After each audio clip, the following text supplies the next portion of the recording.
سانحہ پیمز کس کی غفلت سے پیش آیا؟ 35 گھنٹے گزرنے کے باوجود ذمہ داروں کا تعین نہ ہو پایا، نہ کسی کے خلاف کوئی ایکشن ہوا۔ وزیر اعظم کی قائم کردہ انکوائری کمیٹی کی تحقیقات جاری ہیں، لیکن تاحال بات پیمز ملازمین کے بیانات ریکارڈ کرنے سے آگے نہ بڑھ پائی۔ انکوائری کمیٹی نے ابھی تک ایگزیکٹو ڈائریکٹر سمیت پیمز کے 30 سے زائد ملازمین کے بیانات ریکارڈ اور متاثرہ خاندانوں سے معلومات حاصل کی ہیں۔ تو انتہائی افسوسناک سانحہ پیمز کس کی غفلت سے پیش آیا؟ ابھی تک 35 گھنٹے گزر چکے ہیں، لیکن اس کے باوجود ذمہ داروں کا تعین نہ ہو پایا، نہ ہی کسی کے خلاف کوئی ایکشن ہوا۔ وزیر اعظم کی قائم کردہ انکوائری کمیٹی کی تحقیقات جاری ہیں، لیکن تاحال بات پیمز ملازمین کے بیانات ریکارڈ کرنے سے آگے نہ بڑھ پائی۔ انکوائری کمیٹی نے ابھی تک ایگزیکٹو ڈائریکٹر سمیت پیمز کے 30 سے زائد ملازمین کے بیانات ریکارڈ اور متاثرہ خاندانوں سے معلومات حاصل کی ہیں۔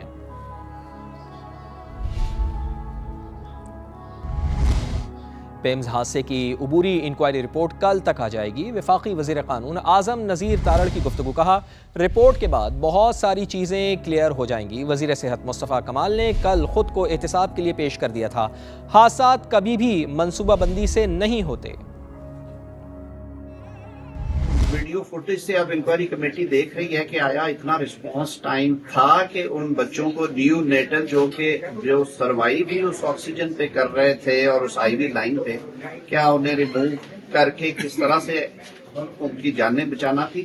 یہ وہ ٹیکنیکل سوالات ہیں میرے خیال میں جن پہ ہمیں کسی قسم کی پریڈکشنز نہیں دینی چاہیے۔ مصطفیٰ کمال صاحب نے کل اپنے آپ کو اسی لیے پیش کیا، لیکن کیونکہ انکوائری کمیٹی جو ہے وہ اس کے ٹی او آرز ہی یہ تھے کہ انہیں یہ ذمہ داری سونپی گئی کہ وہ تعین بھی کریں۔ کئی دفعہ میرے خیال میں تھوڑی ہم جلد بازی میں یا کسی سیاسی مسلک کے تحت یہ بات کر دیتے ہیں، تو انکوائری رپورٹ آنے دیں، انٹرنل رپورٹ کا ساتھ آ جائے گی۔ وہ انہوں نے خود ہی آفر کر رکھی ہے کہ اگر اس طرح کی غفلت ثابت ہوتی ہے جو کنیکٹ ہوتی ہے ہائر لیول پہ بھی، تو وہ پیمز اسپتال نے 4 رکنی نئی تحقیقاتی کمیٹی تشکیل دے دی ہے۔ ڈاکٹر عاطف انعام شامی، ڈاکٹر الطاف، ڈاکٹر ساجد عباسی اور ڈاکٹر انیس جلیل کو شامل کیا گیا ہے۔ کمیٹی 48 گھنٹے میں تحقیقات مکمل کر کے ایگزیکٹو ڈائریکٹر آفس کو رپورٹ پیش کرے گی۔ آتش زدگی واقعے کی تحقیقات سمیت دیگر تمام پہلوؤں کا جائزہ بھی لیا جائے گا۔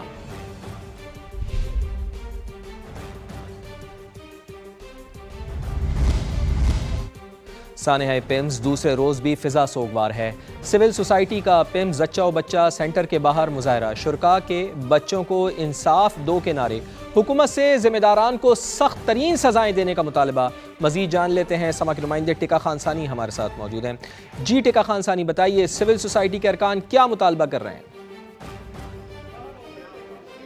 جی بالکل، بچوں کے حقوق کے حوالے سے سول سوسائٹی کے یہاں پہ عہدیداران اور ارکان جو ہے یہاں پہنچے ہیں، اور یہاں پہ آ کے انہوں نے بچوں کے حق میں نعرے لگائے اور اس کے ساتھ ساتھ بینرز اور ایسے کتبے اٹھائے ہوئے ہیں جہاں پہ بچوں کے خاندان کے ساتھ اظہار یکجہتی کرتے نظر آ رہے ہیں۔ اور اس کے ساتھ ساتھ یہاں پہ انہوں نے خطاب بھی کیا، کسی نے کہا پرائم منسٹر استعفیٰ دیں، کسی نے کہا وزیر صحت استعفیٰ دیں، کسی نے پی ڈی پیمز کے حوالے سے کہا کہ وہ عہدے سے سبکدوش ہوں یا ان کو عہدے سے ہٹایا جائے۔ یہ تمام تر یہاں پہ ابھی کچھ ہی دیر پہلے اظہار یکجہتی کے ساتھ ساتھ انہوں نے مطالبات بھی کیے ہیں، اور اس وقت بھی موجود ہیں سول سوسائٹی کے ارکان اور یہاں پہ نعرے لگا رہے ہیں، احتجاج کر رہے ہیں۔ کچھ لوگوں نے یہاں پہ پھول بھی رکھے، اور تاکہ ان کے لواحقین جو ہیں بچوں کے والدین، ان کے ساتھ یکجہتی کا اظہار کیا جا سکے۔ دوسری طرف آپ نے بتایا پیمز کی تحقیقاتی کمیٹی، 4 رکنی تحقیقاتی کمیٹی کا آج باقاعدہ ایک نیا نوٹیفیکیشن جاری کیا گیا ہے۔ ایک تو پرائم منسٹر آفس کی ہائی پاور کمیٹی جو ہے وہ تحقیقات کر رہی ہے، اور دوسری طرف پیمز کی 4 رکنی کمیٹی جو ہے وہ اب نیا کام شروع کر رہی ہے، اور اس حوالے سے تمام جو ریکارڈ ہے اس کا پہلے وہ جائزہ لے گی۔ جو بھی سی سی ٹی وی کیمرہ، اس کے ساتھ ساتھ موجودہ جو وہاں پہ دستیاب ریکارڈ تھا جو اپنی تحویل میں لے لیا ہے پیمز کی انتظامیہ نے۔ یہ پروفیسرز کی کمیٹی جو ہے 4 رکنی ڈاکٹر عاطف شامی کی سربراہی میں، جو جنرل سرجن بھی ہیں آرتھوپیڈک کے، ساتھ ساتھ ڈاکٹر الطاف جو ENT اسپیشلسٹ ہیں ان کو بھی کمیٹی میں شامل کیا گیا ہے۔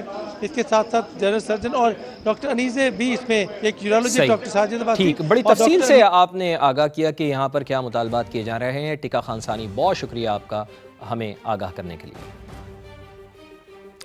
سانحہ پمز میں بیٹے کو کھونے والے ٹیکسلا واہ کے رہائشی ادریس خان شدت غم سے نڈھال ہیں۔ سما سے گفتگو میں کہا کہ عملے کی غفلت سے 4 سال بعد پیدا ہونے والے بیٹے کو میں نے کھو دیا۔ نرسری کا دروازہ بند تھا، ہم لوگ توڑنے کی کوشش کرتے رہے، اگر دروازہ بروقت کھل جاتا تو کئی بچوں کی جانیں بچائی جا سکتی تھیں۔ وہاں پر پہنچا ہوں، وہاں پر کیا منظر ہے کہ دھواں نکل رہا ہے، آگ لگی ہوئی ہے، افراتفری کا عالم ہے۔ نرس ڈاکٹرز جو ہیں وہ وہاں سے چلے گئے ہیں۔ نرسری کے دروازے کے باہر تالا لگا ہوا تھا، ادھر سے انٹر نہیں ہو سکتے تھے، ٹھیک ہے۔ وہ دروازہ توڑنے کی ہم نے بہت کوشش کی ہے، وہ ٹوٹ نہیں رہا تھا ہم سے، لیکن ہم نے توڑ لیا تھا۔ میرے ساتھ اور بھی 2-4 والدین تھے جن کے بیٹے اندر تھے، عورتیں بھی تھیں جن وہ آ گئی تھی جن کے ابھی آپریشن ہوئے ہوئے تھے، ٹھیک ہے۔ وہاں پر کوئی انتظامیہ نہیں آئی، کوئی فائر بریگیڈر نہیں موقع پہ پہنچا۔ شیشے توڑنے کے لیے ہمارے پاس ہیمر تک نہیں تھے، ہاتھوں سے توڑتے رہے ہیں، ٹانگیں مار کے توڑتے رہے ہیں تاکہ گیس باہر نکلے۔ اگر یہ ٹائم پہ آ جاتے انتظامیہ کے لوگ تو یہ ہے کہ کافی جانیں بچ جاتی بچوں کی۔ پمز اسپتال انتظامیہ کی سانحے کے بعد بے حسی، دیگر مریضوں کو علاج کے لیے دوسرے اسپتال جانے کا کہا جانے لگا۔ اٹینڈنٹ عدنان نے سما سے گفتگو کرتے ہوئے بتایا کہ ان کی اہلیہ کا کل آپریشن ہے، اب ہمیں کہا جا رہا ہے کہ بیوی کو کسی اور جگہ لے جاؤ، یہاں نرسری جل چکی ہے۔ کل آپریٹ ہونا ہے مسز کا یہاں پہ، وہ یہ کہتے ہیں ہم آپریٹ کر دیں گے، لیکن ہمارے پاس نہ تو وینٹیلیٹر ہے نہ کوئی مسئلہ ہے۔ ہم آپ کے بچے اور مسز کے رسپانسبل نہیں ہیں۔ آپ اس لیٹر پہ سائن کریں اور اپنی مسز کو لیں اور کہیں اور چلے جائیں۔ آپ مجھے بتائیں کہ میں اس حالت میں، جب میری مسز اس حالت میں ہے اور وہ یہ مجھے کہہ رہے ہیں کہ ہمارے پاس نرسری ہی نہیں ہے، ہم اپنے بچے کو کہاں لے کے جائیں، اپنی مسز کو کہاں لے کے جاؤں؟ اگر نہیں کر سکتے ہیں یہ ہسپتال بند کر دیں ہمارے لیے یار، لکھ کے لگائیں یہاں پہ کہ ہم یہ آپ کو کہا گیا ہے ٹھیک ہے، ہمیں یہ کہا گیا ہے کہ بھائی 24 گھنٹے ہو چکے ہیں، ہمارے پاس نرسری اویل نہیں ہے، آپ کے بچے کی ہائی رسک ہے، آپ لوگ اپنی مسز کو لیں اور چلے جائیں کہیں۔ میں اسلام آباد سے آیا ہوں، میں 17 تاریخ سے اس ہاسپٹل میں موجود ہوں۔ میری ان سے ریکویسٹ ہے کہ یہ آج کی ڈیٹ میں اس نرسری کو بحال کریں۔ ہمارے پاس گورنمنٹ کے اتنے فنڈ ہونے چاہیے کہ 24 گھنٹے کے اندر یہ بحال ہو جائے۔ قومی اسمبلی کی قائمہ کمیٹی برائے صحت پمز اسپتال پہنچ گئی ہے، جائے وقوع کا جائزہ لیا، ایگزیکٹو ڈائریکٹر سمیت عملے سے ملاقاتیں، انتظامیہ کا موقف ناقابل اعتبار قرار دے دیا، ارکان کا وزیر صحت کے استعفے کا مطالبہ، کمیٹی کا اجلاس پیر کو پمز میں ہی بلا لیا گیا، مصطفیٰ کمال سمیت اعلیٰ حکام کو طلب کیا گیا۔ ٹکا خان ثانی کی رپورٹ دیکھتے ہیں۔ 14 نومولود بچے جاں بحق ہونے کا دلسوز سانحہ، اقتدار کے ایوان والے خود پمز اسپتال پہنچ گئے، قومی اسمبلی کی قائمہ کمیٹی برائے صحت کے ارکان کا دورہ، وارڈ کا معائنہ کیا، ایگزیکٹو ڈائریکٹر سمیت عملے سے ملاقاتیں، committee chairman doctor Mahesh Kumar نے پمز انتظامیہ کا موقف مسترد بھی کر دیا۔ کہا گیا کہ اے سی سے ایک اسپارک نکلا تھا جس سے یہ آگ بھڑکی ہے 1 منٹ میں، تو وہ ہم نے یہاں دیکھا، سورس آف جو فائر تھا وہ ہمیں نہیں ملا۔ کمیٹی نے پمز اسپتال کے انتظامات پر کئی سوال اٹھا دیے، سرکاری اسپتالوں میں فائر سیفٹی انتظامات کے حوالے سے شدید تشویش کا اظہار، کچھ ارکان نے وفاقی وزیر صحت اور ایگزیکٹو ڈائریکٹر پمز کے استعفوں کا مطالبہ بھی دہرا دیا۔ نیو بورن بیبیز کے لیے آپ کو کون کون سی احتیاط کرنا چاہیے وہ نہیں تھی یہاں پہ۔ ایک پرانی نرسری جو 1990 میں بنا ہوا تھا، اس کی کیا کبھی مینٹیننس ہوئی تھی؟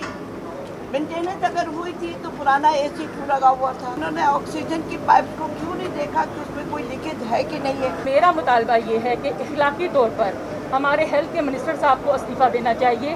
کمیٹی چیئرمین نے ساری صورتحال پر تفصیلی غور کے لیے پیر کو پمز اسپتال میں ہی اجلاس بلا لیا، وزیر صحت، سیکرٹری صحت، سی ڈی اے اور سول ڈیفنس افسران طلب، اہم اجلاس میں شرکت کے لیے پی ٹی آئی ارکان سے رابطہ بھی کر لیا گیا ہے۔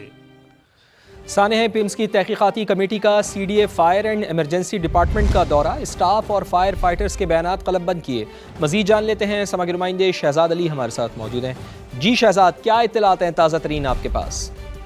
جی فواد، بالکل یہ سانحہ پمز کے حوالے سے جو وزیر اعظم نے ایک کمیٹی قائم کی تھی، اس حوالے سے اب کمیٹی نے باقاعدہ طور پر آج اپنے جو کام کا آغاز کیا ہے، اس میں پمز کے کچھ اسٹاف ممبران کے انٹرویوز کیے گئے۔ اس کے بعد کمیٹی نے جو ہے وہ C D A fire and emergency department کا دورہ کیا، وہاں پر تقریباً 20 سے زائد جو عملہ اور افسران تھے ان کے انٹرویوز کیے گئے، اور موسٹلی ان سے کل کا جو واقعہ ہے اس حوالے سے جو ہے وہ پوچھ گچھ کی گئی ہے۔